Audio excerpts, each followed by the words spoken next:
Have you ever heard a bell ring when no one was there to ring it? Have you ever climbed stairs that felt like they were climbing you?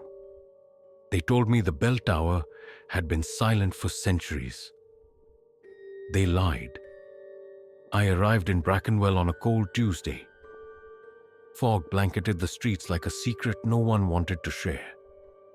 Even the trees looked like they were hiding something. St. Maro's Church stood at the center of town, tall, silent, watching. The villagers didn't welcome me. They didn't even speak. I was here to restore the bell tower, a preservation project. Fix the cracks, reinforce the frame, ring the bell again.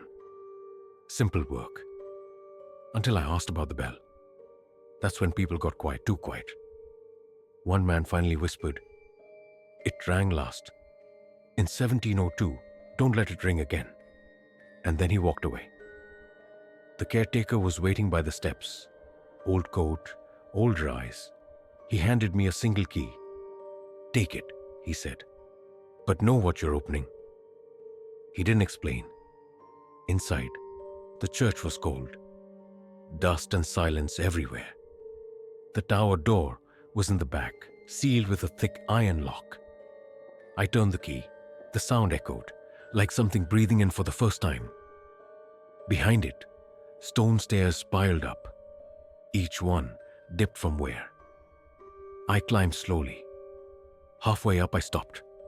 Scratch marks, dozens of them, like someone had been clawing at the wall.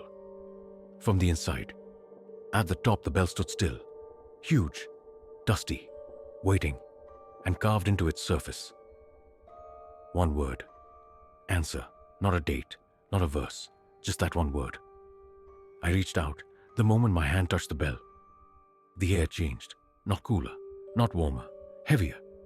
Behind me, footsteps, but when I turned, nothing, only silence. And that silence felt aware. That night, I couldn't sleep. I went to the local archive the next day, asked about the bell. The clerk frowned. "You're working on St. Maro's?" I nodded. He brought me a dusty folder, sealed with red wax. Inside, a newspaper clipping from 1702. 11 dead in bell tower collapse. But the photo showed something strange. The bell tower, still standing. Another note was handwritten at the bottom. It didn't collapse. It opened. Opened? Opened what? That night I stayed in the church. I brought my flashlight, my tools, and a chair. I sat at the base of the tower and waited. At exactly 3:07 a.m., the bell rang. Once, loud, deep, bone-shaking. But no one had touched it. I ran up the stairs, faster than I should have, and at the top. The bell wasn't swinging. It was still. And yet, the sound was still ringing. Not outside. In my head.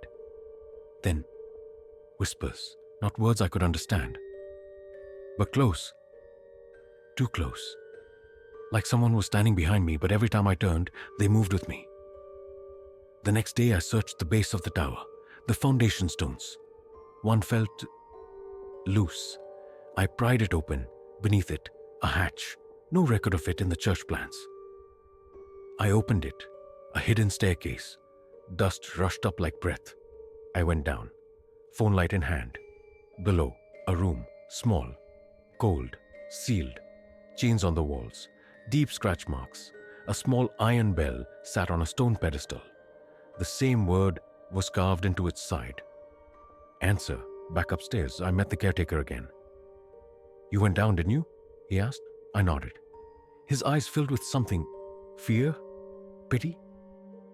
"You should leave on," he said, before it answers. "What is it?" I asked. He didn't reply. He just said, "Some things don't want freedom. They want attention." That night, the bell rang again. Twice.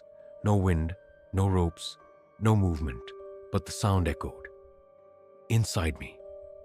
I tried to leave. The church doors were locked. From the outside, no one was there. But I heard footsteps above and laughter. Childlike.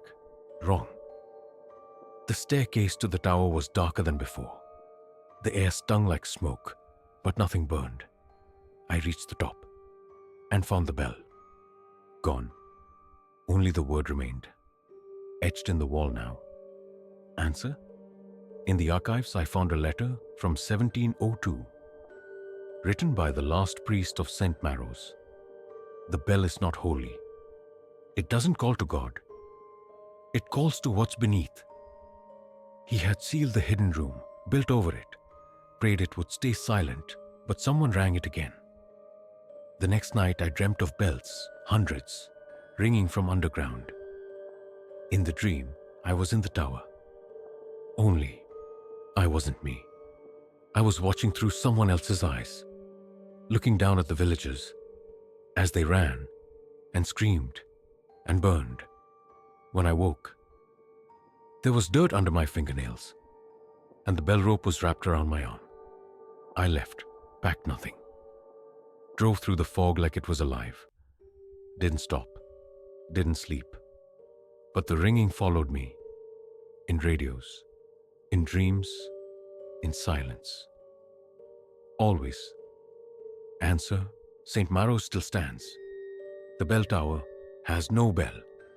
But sometimes, when the fog is thick, people hear a sound.